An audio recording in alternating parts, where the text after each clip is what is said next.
Hello, this is a response video to NumberlessUsername1's comment. And I'm joined by my friend that was in the previous video. Yes, sir. And I was very offended by your comment. I'm just kidding. But seriously, man, you need to listen to the whole video. Really pay more attention, because what you said in your comment didn't really align with what I was saying in the video. For example, he was talking about more about the community rather than the industry. However, like I said, it does indirectly affect the industry, but just not as much as the community.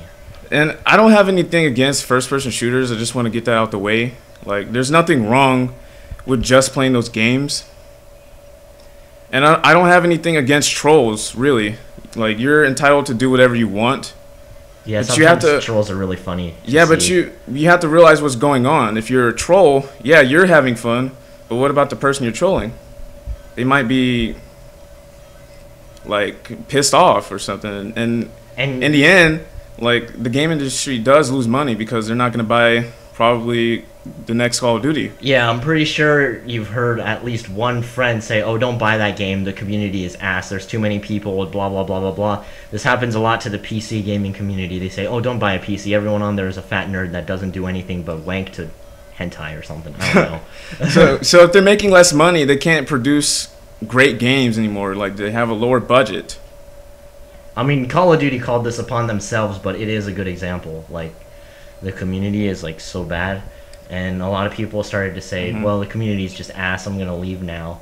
And now it seems that Battlefield is on the top of the bell curve. I don't know how that game's doing. I don't really play it. And another thing I forgot to mention is that, although I've played shooters in the past, what I main are fighting games. I have so many different fighting games. 2D, 3D. I play Street Fighter, Skullgirls, Arcana Heart. On the 3D side, I play Dead or Alive, Tekken, Virtua Fighter. Yeah, and the communities on those are definitely different from they're a lot different, especially since it's a 1v1 scenario at least 90% of the time. Yeah, there's some games that have 2v2 or 2v1, but it really doesn't make that much of a difference. Yeah, you're put, I guess, under more community stress, I guess, when it's 1v1, because it's more because you get to know that person on a more personal level. When it's a team, you don't really care much about that specific person, but it's more about the team itself to kick your ass. Yeah, I guess. And plus, in the fighting game, it seems that not very many of them have mics, so it's not like you can mute them. So they send you a message instead. So you either mute them before they win, or you win. That's a good point. Yeah, you either mute them. Yeah, you either block all communications before you do anything, or you wait until their stupid response, and then normally by then it's too late. Speaking about that, when I was playing Call of Duty, I got more voice. Yeah, voice chat. Retardation. But with fighting games, it's more about messaging. I don't know why. It's just I don't know, a trend or a fucking poison.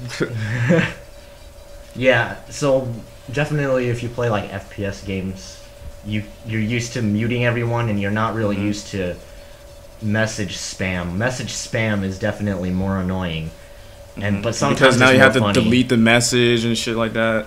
Or it's just annoying, you'll be playing another game and then it pops up. It just pops up as big as fuck. Yeah, they delay their message or something. Yeah, and it doesn't. Oh yeah, I already talked about that. It indirectly affects the industry, the income and shit like because, that. Because a lot of people, if it's extreme, a lot of people will get turned off by it.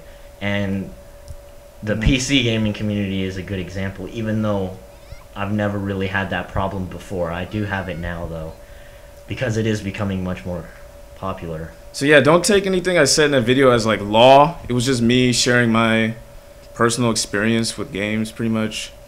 More specifically fighting games. I can't speak too much on shooters. I'm sure Chance can speak a lot more about shooters, but I can speak a lot about fighting games. Yeah, especially, I mean, I know a lot of people have interest in Counter-Strike camos, but it just attracted a lot of people that really don't pay attention to the game. And honestly, there's just too many trolls on that game that I'm starting to not even like it. I don't even play competitive anymore because people go on there to piss people off. It's literally the piss off competition is what it is now. You go on casual to have fun and actually play, but you go on competitive if you want to get stressed out and pissed off. And the gun camos seem to have attracted that. I mean, obviously they've always been there, but the gun camos seem to have attracted the people from Call of Duty and stuff. And now Counter-Strike is like Call of Duty on steroids, and not only that, but the skins are like, it's like a money whore move a little bit. I'm not sure how Steam gets money from it, since it's the users that sell it. You should also tell them that you have to pay for the camos. Yeah, you gotta pay for the camos. Everyone pretty much knows that.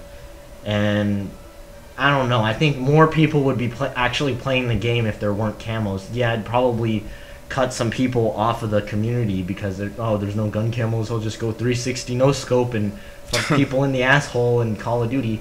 But it definitely probably leave the community cleaner. And I don't mean to offend anybody that has these $400 camos. As long as if you're not an asshole, I don't really care.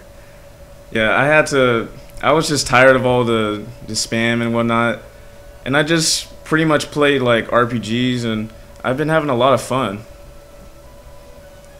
Like, as I said, you know, old games, there weren't really any shooters back then. There was probably like Doom, but you mostly saw stuff like Mario, Sonic, Zelda, Crash Bandicoot. Yeah, because those were definitely easier to make, and a lot of the FPSs were so basic.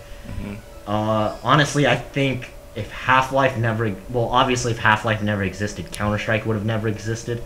And if Counter-Strike never existed, I don't think Halo would have ever existed either, because... Halo kind of revolutionized... Counter-Strike wasn't a revolution, but it was like a staple in FPS multiplayer. So that's pretty much all I have to say. Yeah, same here. I don't really have anything else. So I guess we'll see you in the next video, and we hope you're not offended. Well, you said you're not offended anyway, so...